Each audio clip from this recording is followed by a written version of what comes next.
오늘 우리가 읽은 본문의 말씀은요, 이렇게 시작합니다. 제자들에게 앞으로 예수님께서 고난받으시고 장로들과 대제사장들과 서기관들에게 버림받아서 죽임을 당하고 사흘 만에 살아날 것에 대해서 비로소 그들에게 가르쳐 주십니다.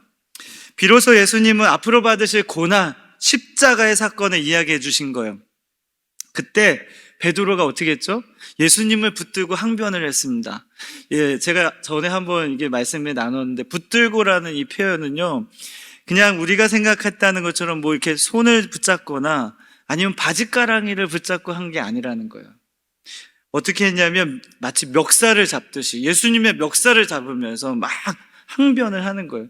협박하는 것처럼 막 하면서 항변을 하는 겁니다. 예수님, 절대 그러시면 안 된다고. 여러분, 보통 멱살은 언제 잡습니까? 보통 배신당할 때, 아니면 사기당할 때, 아니면 도저히 참을 수 없을 때 막 멱살을 잡으면서 그러면 안 된다고 막 그러죠. 그러니까 베드로의 지금 심정이 뭐예요? 배신당한 것 같은 거예요. 사기당한 것 같은 거죠. 왜냐하면 이들이 생각하는 예수님은 그리스도로서 로마의 군대를 무찌르고 지금 총독이나 왕을 물리쳐내고 예수님이 이제 왕이 되어야 되는 것이죠. 그리고 자신들은 이제까지 따라다녔으니까 옆에 한 자리 정도는 차지해야 되는 게 이들의 생각인 것이죠. 그런데 이거 누구 생각입니까? 그들의 생각입니다. 자기 생각인 거죠. 뭐 나중에 또 보시면 제자 중에 요한과 이제 야고보가 나오죠. 이제 세베대의 아들인데 그 세베대의 아들들 그 어머니가 나와서 예수님에게 부탁을 합니다. 하나이는 오른쪽에, 하나이는 왼쪽에 좀 세워주십시오. 그때 예수님이 뭐라 그러셨냐면, 내가 마시는 잔을 너희도 마실 수 있겠냐? 라고 질문하십니다. 그때 이들은요, 이 잔이 진짜 아무것도 아닌 거라고 생각했어요. 그냥 뭐 당시에 포도주 한 잔 마시는 정도인가? 뭐 이렇게 생각한 거죠. 그리고 만약에 예수님이 왕이 되면 그 옆에 총리나 아니면 장관급 자리가 되잖아요. 그 자리가 좀 힘들긴 하지만 그 자리 내가 할 수 있지 않을까? 그것이 내게 잔이라면 나 그거 마실 수 있지 않을까? 이런 생각을 가지고 뭐라 그래요? 네, 할 수 있습니다. 이렇게 이야기합니다. 그러니까 당시 제자들은요, 자신들의 생각대로 예수님은 왕이 되셔야 하는 거예요. 그런데 자신들의 생각대로 예수님이 움직여주지 않으시는 거예요. 그러니까 막 화를 내면서 예수님을 붙잡고 배신당한 것 같은 기분과 사기당한 것 같은 기분 때문에 예수님의 멱살을 막 잡는 거죠. 이때 예수님이 이제 이런 베드로에게 뭐라고 말씀하십니까? 우리가 읽은 본문 말씀 이전에 33절 말씀을 여러분 한번 같이 읽어보실까요? 예수께서 돌이키사 제자들을 보시며 베드로를 꾸짖어 이르시되 사탄아 내 뒤로 물러가라. 내가 하나님의 일을 생각하지 아니하고 도리어 사람의 일을 생각하는도다 하시고, 예수님께서 제자들을 한번 쭉 보세요. 이 말씀을 보면 예수님께서 제자들을 한번 쭉 보십니다. 그리고 베드로에게 말씀하세요.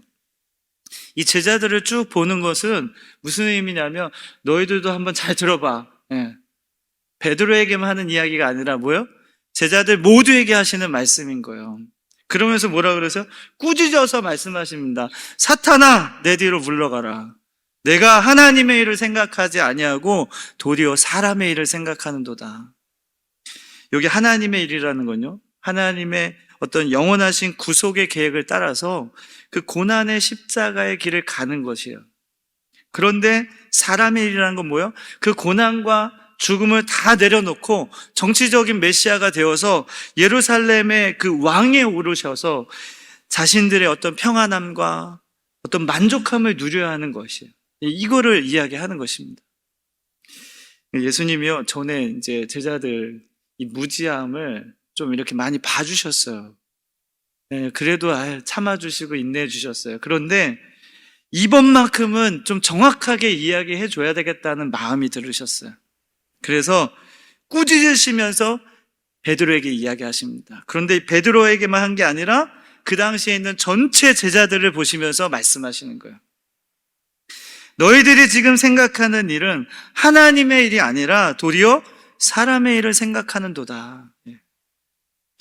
가끔 예수님을 우리가 생각하면서 우리도 마치 무슨 자판기에서 내가 먹고 싶은 음료수 뽑아 먹듯이 예수님을 그렇게 대하고 있는 분들도 계신 것 같아요.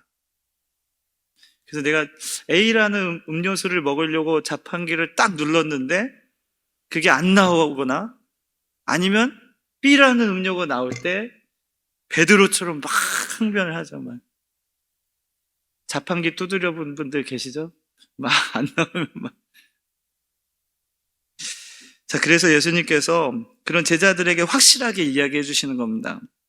우리 34절 읽겠습니다. 우리 무리와 제자들을 불러 이르시되 누구든지 나를 따라오려거든 자기를 부인하고 자기 십자가를 지고 나를 따를 것이니라. 아멘. 예. 여기는 더 이제 확장이 됩니다. 여러분, 무리가 포함이 돼요. 아까는 제자들까지만 같이 얘기하셨는데 여기는 무리들을 다 불러 모으면서 말씀하시는 거예요. 그러니까 여기서 생각해 보면 여러분, 이 말씀, 자기를 부인하고 자기 십자가를 지고 나를 따르라는 이 말씀은요, 제자들에게만 하시는 이야기가 아니라는 거예요. 모든 사람에게 해당이 된다는 것입니다. 예. 예수를 믿고 따라가는 우리 무리 모두에게 지금 말씀하고 계세요. 뭐라고 말씀하십니까? 누구든지 나를 따라오려거든 자기를 부인하고 자기 십자가를 지고 나를 따르라, 이렇게 말씀하십니다. 여러분, 나를 따라오려거든, 이 말씀은 나를 따르기로 결정했거나 나를 순종하기로 열망하는 의지가 있다면 이런 뜻이에요. 이것을 좀 전에 무리라는 표현과 같이 생각해 보면 여러분, 이게 어떤 의미냐면 그냥 기독교인이 되려면, 기독교인이 되려면이란 뜻이랑 똑같습니다. 그러니까 한마디로 예수 믿으려면, 예수 따라 살려면, 예수를 믿는다고 고백한다면 어떻게 해야 된다는 거예요? 자기를 부인하고 자기 십자가를 지고 주님을 따라가야 한다는 것입니다. 여러분, 오늘 저는 이 부분을 여러분과 좀 나누고 싶습니다. 왜 예수님이 나를 따르려면 자기를 부인하고 자기 십자가를 지고 따라가야 한다 하셨을까요? 여기 자기 부인이라는 것은요, 자기 생각과 뜻을 부인하는 것을 말합니다. 예를 들면 이런 거예요. 겟세마네 동산에서 예수님께서 땀방울이 핏방울 같이 흘리시면서 기도하셨죠. 그때 말씀이 뭡니까? 마태복음 26장 39절입니다. 우리 같이 읽겠습니다. 조금 나아가사 얼굴을 땅에 대시고 엎드려 기도하여 이르시되 내 아버지여, 만일 할만하시거든 이 잔을 내게서 지나가게 하옵소서. 그러나 나의 원대로 마옵시고 아버지의 원대로 하옵소서 하시고. 이때 뭐라고 말씀하십니까? 내 아버지여, 만일 할만하시거든 이 잔을 내게서 좀 지나가게 해달라고. 그런데 예수님이 뭐라 그러세요? 그러나 제 뜻대로 마시고 아버지의 뜻대로 하옵소서, 이렇게 말합니다. 여러분, 이게 그러니까 우리가 예수를 따르기 위해서 먼저 자신의 생각과 뜻을 포기해야 한다는 것이에요. 인생은 선택의 연속입니다. 그런데 그리스도인들은요, 그 선택의 기준이 내가 아니라 주님이 되셔야 한다는 것입니다. 그리고 우리가 이제 올해 초부터 계속 이 말씀 가지고 이제 깊은 곳으로 가라는 이 말씀 다시 한번 생각해 보시면 좋을 것 같은데요. 베드로가요, 밤이 새도록 바다에 가서 고기를 잡았지만 한 마리도 못 잡았죠. 그때 예수님이 뭐라고 말씀하셨어요? 깊은 데로 가서 그물을 내려 고기를 잡아라. 베드로가 한 말을 여러분 기억나십니까? 우리 누가복음 5장 5절 같이 읽어볼까요? 시몬이 대답하여 이르되 선생님, 우리들이 밤이 새도록 수고하였을 때 잡은 것이 없지만은 말씀에 의지하여 내가 그물을 내리리다 하고.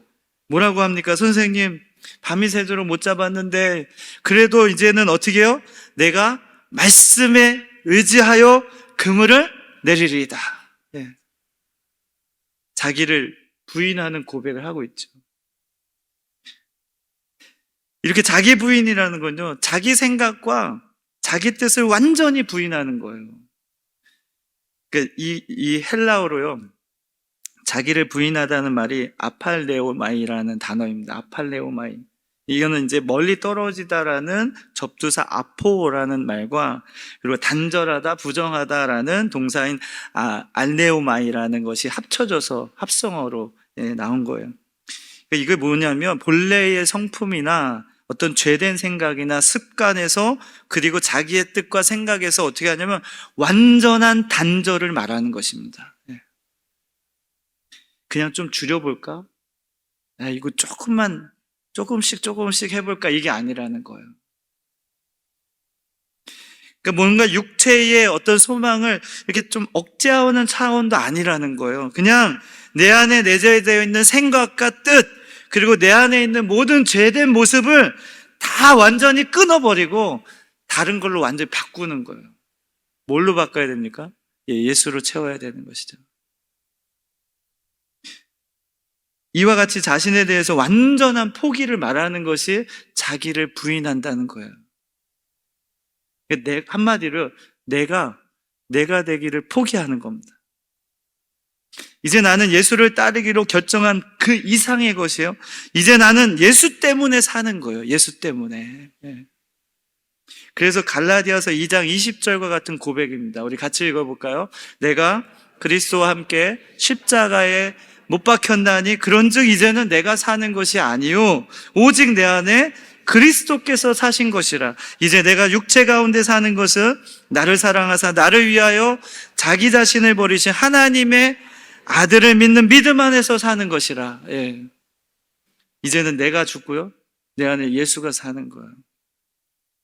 하나님의 아들을 믿는 믿음 안에서 산다고 말씀하고 있습니다. 이게 자기 부인인 거예요. 자, 두 번째로 좀 생각해 보고 싶은 게 자기 십자가를 지는 겁니다. 자기 십자가는요, 자기 부인으로 인해서 오는 십자가입니다. 노 크로스, 노 크라운이란 말이 있습니다.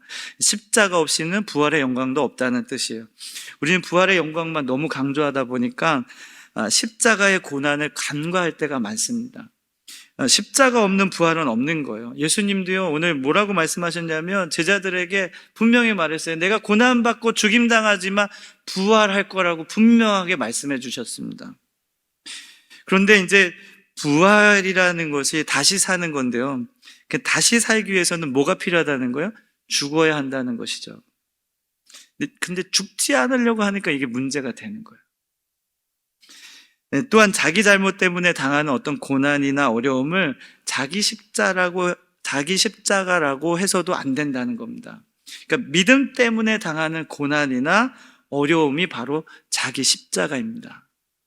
그래서 이 말을 아전인수격으로 이해해서 인간이 생활하는 가운데 겪는 물질고나 아니면 살아가면서 맞는 근심을 가리키는 것으로 보아서는 안 되는 것입니다. 이것은 그리스도가 죄인들을 위해서 고난당하신 것처럼 그리스도를 믿기 때문에 당하는 성도의 고난과 죽음을 의미하는 것입니다. 그 당시의 관습은요, 십자가에 못 박힐 사람이요, 자기 십자가를 짊어지고 가는, 자기가 처형당할 장소까지 가는 게 관습이에요. 그냥 단순하게 우리가 생각하는 십자가 메고 가는 거 그 이상입니다. 이거는 철저하게 예수님 때문에 지는 십자가예요. 엄청난 고통과 아픔과 시련이 따르는 것입니다. 그래서 베드로가요, 이거를 베드로전서에 이렇게 표현했어요. 믿음의 시련이라고 표현했습니다.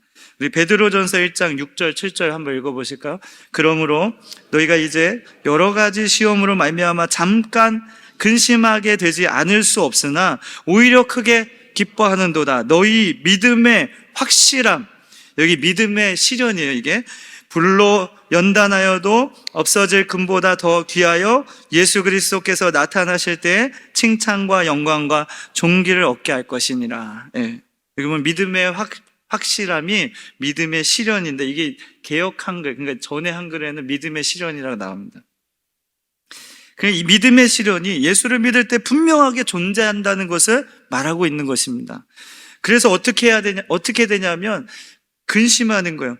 잠깐 근심하게 될 수도 있다는 겁니다. 그 정도로 고통이고 아픔이고 힘든 거예요. 그런데 오히려 어떻게 하냐면 크게 기뻐하라 그럽니다. 왜냐하면 그 시험을 이기게 되면 금보다 더 귀해서 예수님께서 나타나실 때 칭찬과 영광과 존귀를 얻게 하실 것이기 때문이다라고 이야기하고 있어요. 그러니까 여러분, 이처럼 그리스도인이 된다는 것은요, 자신이 처음부터 사형 선고를 받은 죄인임을 깨닫고 자신을 포기하고 그리스도께서 친히 담당하신 고난의 길을 쫓아가야 하는 것입니다. 이제는 그게 이제 자기 십자가를 짊어진다는 거예요. 이게 그 자기 십자가를 짊어진다는 표현입니다. 예수님은 그 뒤에도 이렇게 말씀하십니다. 36절, 37절 같이 읽겠습니다. 사람이 만일 온천하를 얻고도 자기 목숨을 잃으면 무엇이 유익하리요? 사람이 무엇을 주고 자기 목숨과 바꾸겠느냐? 여러분, 목숨이 중요합니까? 내 삶이 중요합니까? 목숨이 더 중요하지 않으세요? 네. 무엇과 바꿀 수 있겠냐는 거예요. 온천하를 얻고도 자기 목숨을 잃으면 무엇이 유익하겠냐라고 말씀하고 있습니다. 또 38절에도 이렇게 말씀하세요. 네, 같이 읽겠습니다. 누구든지 이 음란하고 죄 많은 세대에서 나와 내 말을 부끄러워하면 인자도 아버지의 영광으로 거룩한 천사들과 함께 올 때 그 사람을 부끄러워하리라. 예, 이 말을 반대로 생각해 보세요. 반대로 생각해서 음란하고 죄 많은 세대에서 내 말을 믿고 따르는 사람들, 예수를 믿겠다고 고백하는 사람들, 아버지의 영광으로 거룩한 천사들과 함께 오실 때 그 사람들은 어떻게 되는 거예요? 부끄러움을 당하지 않는 것입니다. 영광을 받게 되는 거예요. 사랑하는 성도 여러분, 예수님은 그릇된 메시아관에 사로잡혀서 그 자기들의 생각만을 가지고 따라가는 그 제자들에게 자기 십자가를 지지 않고는 결코 주님의 뒤를 따를 수 없다고 강조하시는 거예요. 결국 이것은 세속적인 모든 관심사를 포기할 뿐만 아니라 심지어 자기 목숨까지도 버릴 각오를 지닌 자라야 진정으로 예수를 따라갈 수 있다는 의미로 말씀하시는 겁니다. 사랑하는 성도 여러분, 그래서 자기를 부인하고 자기 십자가를 지고 나를 따르라는 이 말씀은 단지 제자들에게만 하시는 말씀은 아닌 거예요. 지금 저와 여러분에게도 말씀하시는 거예요. 여러분 가운데 혹여나 내가 할 거 다 하고, 내 생활 할 거 다 하고, 내 시간 남으니까 예배 드리는 것은 아니죠. 내가 쓸 거 다 쓰고, 내가 할 거 다 하고, 그리고 나서 하나님께 예물 드리고 있는 것은 아니죠. 그럼 우리는 지금 정말 세상에 한 발 들여놓고 또 예수님께도 한 발 들여놓고 어떤 순간이 되면 예수님께 붙어 있다가 어떤 순간이 되면 또 세상에 붙어서 살고 있는 것은 아닙니까? 여러분, 그리스도인은요, 예수님의 표현으로 보면 정말 다 내려놓고 따라가야 되는 거예요. 목숨까지도 아끼지 않고 주님을 위해서 따라가는 게 진짜 그리스도인이라고 말씀하고 계십니다. 사랑하는 성도 여러분, 지난주 말씀과 좀 연계해서 생각해 보면 십자가가, 예수가 이제는 내 삶에서 전혀 거리끼는 것이 안 돼야 된다는 거예요. 내 생활에 이것이 불편한 것이 아니라 오히려 기쁨이 돼야 한다는 것입니다. 예수님의 십자가가 내 삶의 부적이 아니라 오히려 내 삶의 생명과 같은 것이 돼야 되는 것입니다. 하나님의 능력, 하나님의 지혜가 돼야 되는 것이죠. 그럴 때 그래서 오는 기쁨, 감사함, 이걸 가지고요 십자가를 짊어지고 가는 거예요. 저 같으면요 억지로라도 이거 짊어지고 가겠습니다. 여러분, 우리도 이제 이 십자가를 좀 짊어지고 가야 되지 않겠습니까? 예수님은 자신의 뜻과 생각을 다 내려놓고 자기를 부인하고 자기 십자가 지고 하나님의 뜻을 따라서 십자가의 죽음을 선택하며 나아가셨어요. 여러분, 아무리 생각해도 그럴 만한 이유가 전혀 없으시지 않으세요? 죄인도 아니시잖아요.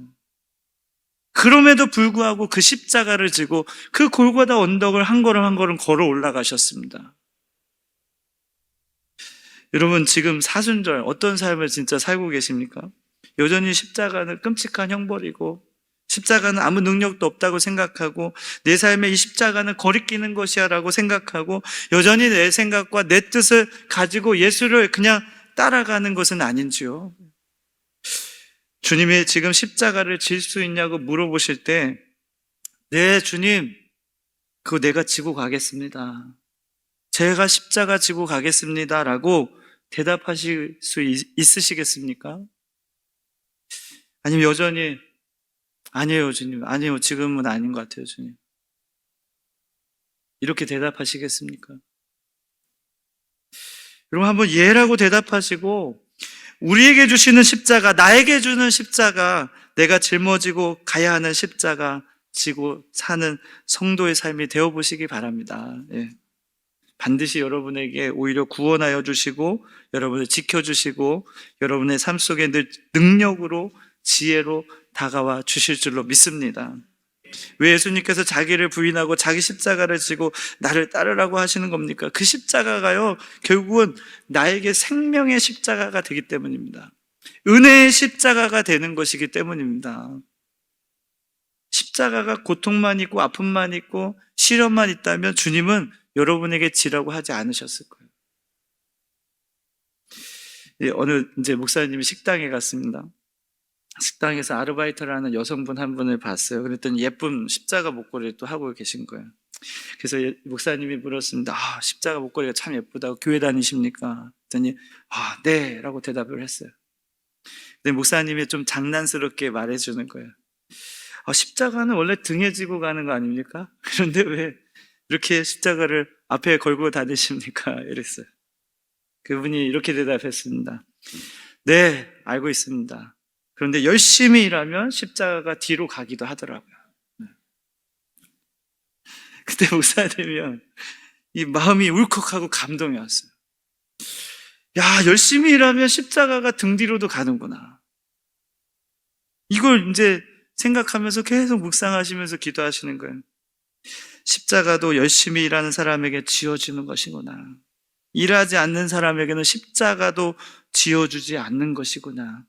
하나님, 제가 열심히 일하겠으니 내 뒤에 십자가를 짊어지게 해달라고 기도하셨다고 합니다. 그럼 십자가를 진다는 말은요, 상황이 어떻게 되든지 상관없이 매일의 일상 속에서 내 안에 계신 그리스도께서 뜻하시고 원하시는 대로 생각하고 행동하는 것입니다. 매일 살아가면서 정말 사소하게 보이는 일들, 작은 것들에도 내 안에 계신 그리스도께서 인도하시는 대로 행하고 그렇게 십자가를 지고 가는 것이 진짜 십자가를 진다는 말입니다. 십자가를 진다는 말은요, 가정에서나 교회에서나 혹은 직장에서나 사회에서나 활동하는 동안 예수 그리스도를 마음에 품고 그분이 이끄시는 대로 순종하고 실천하도록 애쓰는 것입니다. 그러면서 매일 그분을 의지하고 그분의 힘을 구하는 것이죠. 그래서 제가 보니까 우리 과천영문에는 이런 분들이 참 많으십니다. 정말 눈에 보이지 않는 곳에서 최선을 다해서 주님을 위해서 헌신하며 봉사하는 성도님 많으십니다. 매일매일 주님을 의지하기 위해서 그렇게 새벽 제단도 쌓으시고 기도하러 나오시는 우리 성도님들도 참 많으세요.